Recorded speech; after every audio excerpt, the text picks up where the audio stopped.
Class 11th और 12th में जो आपकी पोएम होती है, पोएम का मतलब होता है कविता। तो जो आपकी पोएम होती है, अब जो हर पोएम है वो किसी ना किसी पोइट ने लिखी है। पोएम को लिखा है पोइट ने। तो आपको सबसे पहले तो पोएम का नाम याद होना चाहिए, पोइट का नाम याद होना चाहिए। ये क्यों? क्योंकि आपके एग्जाम में पूछा जाता है reference context and explanation of the stanza. First of all तो अपन समझते हैं। देखो, पोएम का मतलब होता है कविता। अब पोएम के अंदर होते हैं आपके स्टेंजा। स्टेंजा को हिंदी में बोलते हैं अपन पद। स्टेंजा 4 लाइनों में होता है। स्टेंजा होता है आपका 4 लाइनों में, 4 लाइंस में। तो स्टेंजा को हिंदी में बोलते हैं अपन पद। ये होता है आपकी 4 लाइनों में। तो अब एग्जाम में दे देगा आपको एक स्टेंजा, उसमें से पूछेगा कि right the explanation of this stanza. अब उसमें आपको रेफरेंस भी लिखना होगा, कॉन्टेक्स्ट भी लिखना होगा। तो कैसे लिखेंगे आज की क्लास में अपन देखने वाले हैं। अब वो लिखने के लिए सबसे पहले आपको याद करना पड़ेगा कि उस पोएम का नाम क्या है। अपनी बुक में जितनी भी पोएम है उसका नाम याद रखना है। फिर वो पोएम किस पोएट ने लिखी है उसका भी नाम याद रखना है। फिर उसके बाद में आप उसे आसानी से बना पाओगे। स्टैंजा का मतलब देखा अपन ने पद। स्टैंजा होता है 4 लाइन का। आपको एग्जाम में पेपर में दे देगा स्टैंजा, फिर उसको आपका रेफरेंस कॉन्टेक्स्ट एंड एक्सप्लेनेशन लिखना होगा। अब फर्स्ट ऑफ ऑल तो अपन को लिखना पड़ता है रेफरेंस। रेफरेंस का मतलब होता है संदर्भ। फर्स्ट ऑफ ऑल लिखना होगा आपको रेफरेंस। रेफरेंस का मतलब होता है संदर्भ।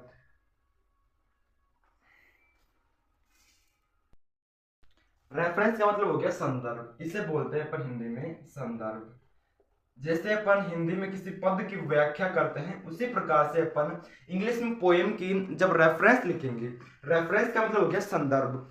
अब इस संदर्भ में अपन को क्या क्या लिखना होता है। देखो, सबसे पहले तो आपको पोएम का नाम और पोएट का नाम तो जानना नेसेसरी है। फिर उसके बाद में उस पोएम को पढ़ना भी जरूरी है, क्योंकि ये जो चार लाइनों में आपका स्टेंजा आएगा, उसको पहचानना होगा कि ये किस पोएम का स्टेंजा है। फिर उसके बाद में ये किस पोएट ने लिखा है। तो फर्स्ट ऑफ ऑल आपको लिखना होगा रेफरेंस। रेफरेंस को हिंदी में बोल दिया अपन ने संदर्भ। अब संदर्भ में आपको केवल पोएम का नेम लिखना होता है, poem name and poet name. एक तो पोएम का नाम, कविता का नाम, और दूसरा लिखना होता है आपको पोएट नेम, कवि का नाम, वो कविता किस कवि ने लिखी है। तो ये चीजें आपको लिखनी होती है रेफरेंस में। रेफरेंस में आपको एक तो पोएम नेम, कविता का नाम, और दूसरा उस कवि का नाम जिसने ये कविता लिखी है। अब इसमें कुछ फिक्स लाइन होती है जो हर स्टेंजा में लिखनी पड़ती है, हर रेफरेंस में लिखनी पड़ती है। अब वो लाइन कौन सी है, उन लाइन को अपन देखते हैं। इसमें चेंज केवल एक तो पोएम का नेम होता है और एक पोएट का नेम होता है।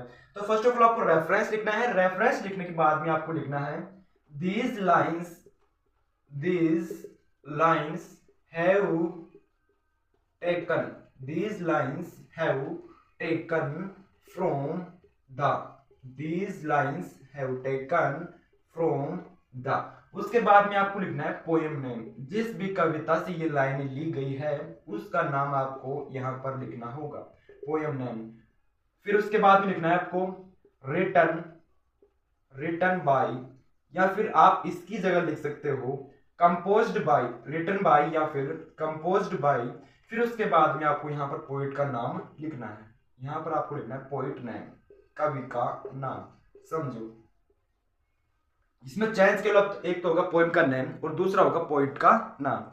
तो ये जो लाइन है, these lines have taken from the poem name. These lines, ये रेखा है, ये लाइन्स हैव टेकन ली गई है फ्रॉम द पोएम, इस कविता से।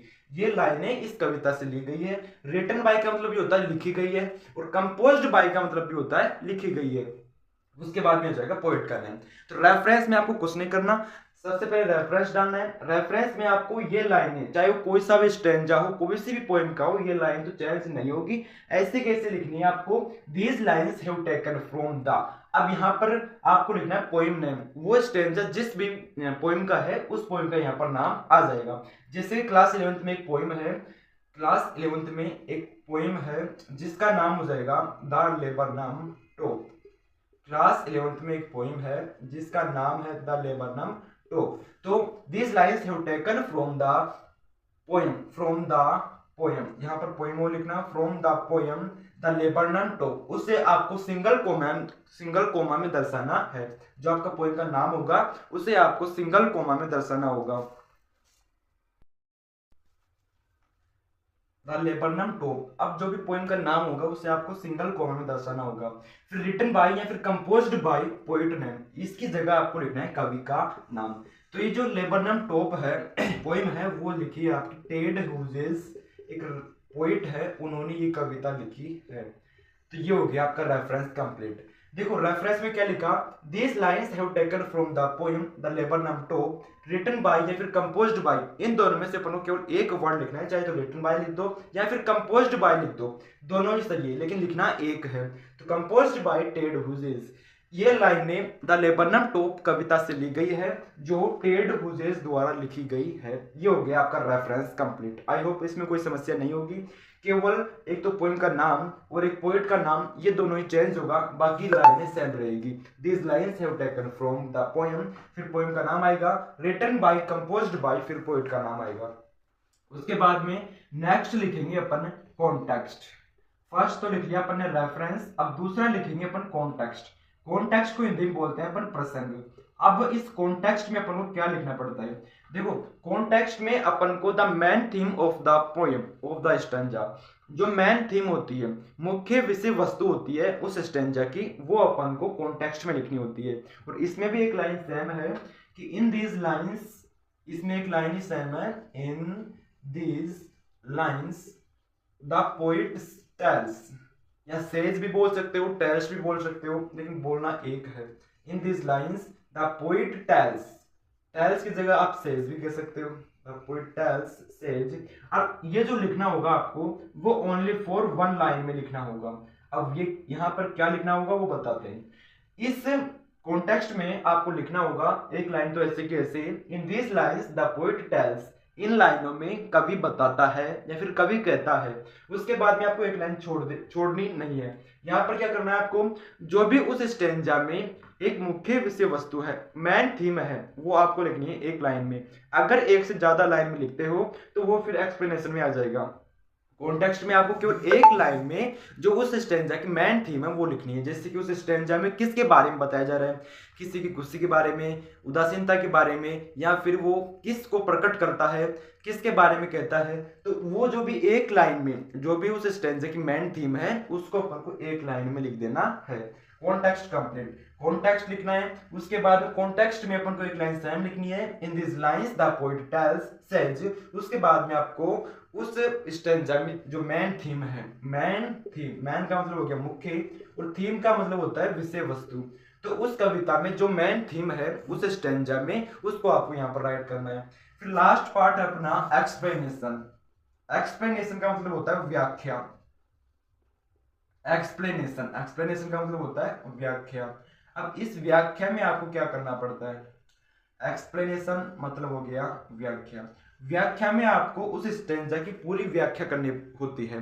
स्टैंजा होता है 4 या 5 लाइन का, तो अब उसको अपन को 8 या 9 लाइनों में उसकी व्याख्या करनी होती है, उसे पैराग्राफ के रूप में लिखना होता है।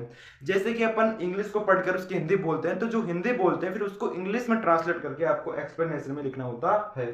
तो ये हो गया आपका रेफरेंस, कॉन्टेक्स्ट एंड एक्सप्लेनेशन, जो आपके एग्जाम में 3 या 4 नंबर के पूछे जाते हैं।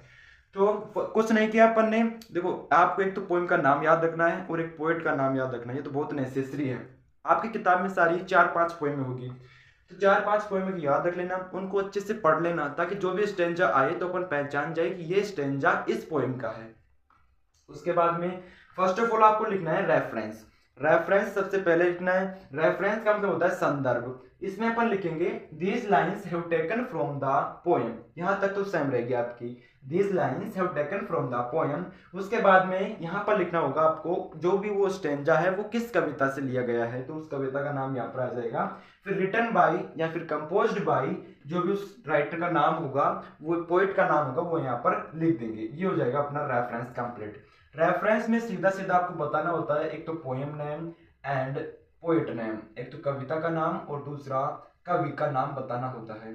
फिर उसके बाद में रेफरेंस के बाद में आपको लिखना है कॉन्टेक्स्ट। कॉन्टेक्स्ट का मतलब हो गया संदर्भ, सॉरी प्रसंग। अब प्रसंग में अपन क्या लिखना होता है, एक लाइन तो सेम रहेगी, in this lines the poet tells या फिर सेज। अब उसके बाद में जो एक लाइन है उसमें आपको लिखनी है मैन थीम। मैन थीम मतलब मुख्य विषय वस्तु जो उस स्टैंजा में बताया जा रहा है। कॉन्टेक्स्ट के बाद में आपको लिखना है फिर एक्सप्लेनेशन। एक्सप्लेनेशन में उस स्टेंजा को अच्छे से एक्सप्लेन करना है, वो हो जाएगी आपकी एक्सप्लेनेशन। तो ये अपन ने पूरा पढ़ लिया। आई होप आपको समझ में आया होगा। तो एग्जाम में बिल्कुल ऐसे ही करना है, सबसे पहले रेफरेंस, उसके बाद में कॉन्टेक्स्ट एंड उसके बाद में एक्सप्लेनेशन। आई होप आपको समझ में आया होगा। आज के लिए इतना ही, मिलता है अगले वीडियो में, तब तक के लिए bye bye, take care, love you all.